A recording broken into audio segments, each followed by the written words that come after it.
We're joined now by Dr. Glynn Tonser from K-State. Dr. Tonser, let's give us a little outlook of these livestock markets and trends. Got some trying to find the direction of where exactly we're going, or if we're going to find a positive way. Yeah, no, what I was breaking down was primarily beef cattle focused. I walked our audience through cow-calf all the way to the consumer. Punchline would be 2017's been better than most of us, including myself, expected. And I was giving a lot of credit to positive exports on that front. Shared a lot of price projections. The average cow-calf producer is going to make a small profit, it appears, in 2017. There's opportunities for stockers to do the same.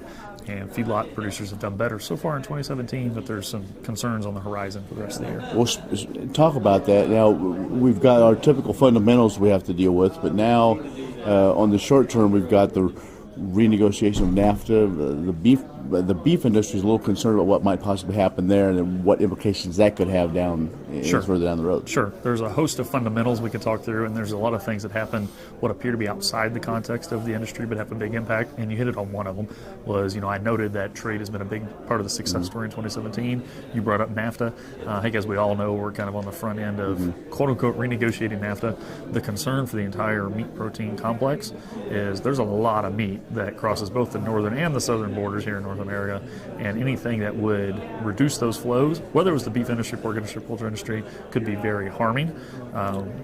I'm not an expert outside of the meat industry, so there's a lot of things that are not meat-oriented on the table there, but the reason the meat-protein industry is concerned is to date, Canada and Mexico are our top 5 customers for multiple meat products, and the U.S. industry would be harmed if we step away from that. Recently in the news, they said we're having a little issue in China. We thought that was going to be one of those golden tickets, but not only are we not giving them the exact specs they want, but maybe some other factors. Is that more of a, I guess for lack of a better thing, what factor does that play, or is it more of just, hey, that was a big market, maybe it's not going to be quite as big as what we wanted, and so that could maybe throw a mixed signal to the trade? Yeah, well, every country that we export to has a slightly different set of requirements, and China would be no different. Yeah. Initially there's a lot of uncertainty about what that list would be. There's some concern that list might change over time. It could be a dynamic relationship.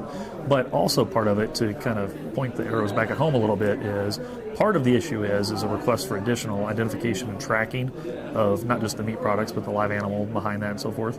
And the U.S. has some additional work to do there. We have traceability systems in place that are very sound, but they are different than we have in other countries around the world, and that's part of what's on the table in those discussions.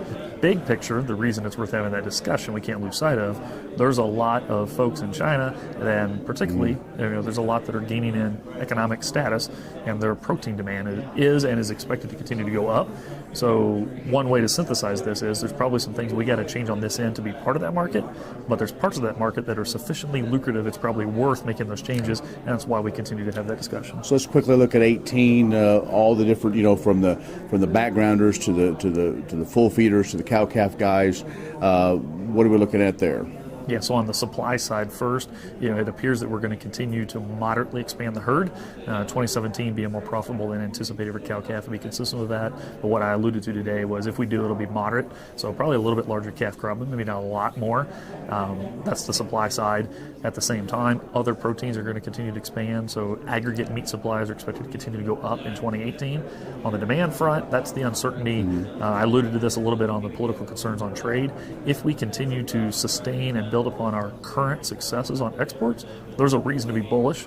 U.S. dollar's weaker than it was early in the year. If we sustain that in 2018, I could paint a pretty optimistic picture for export demand, but time will tell. That's where more of my uncertainties are. So I have full faith we're going to have more meat supplies. The actual price that we see associated with them, and therefore the live animals, is going to hinge more and more on demand. Okay.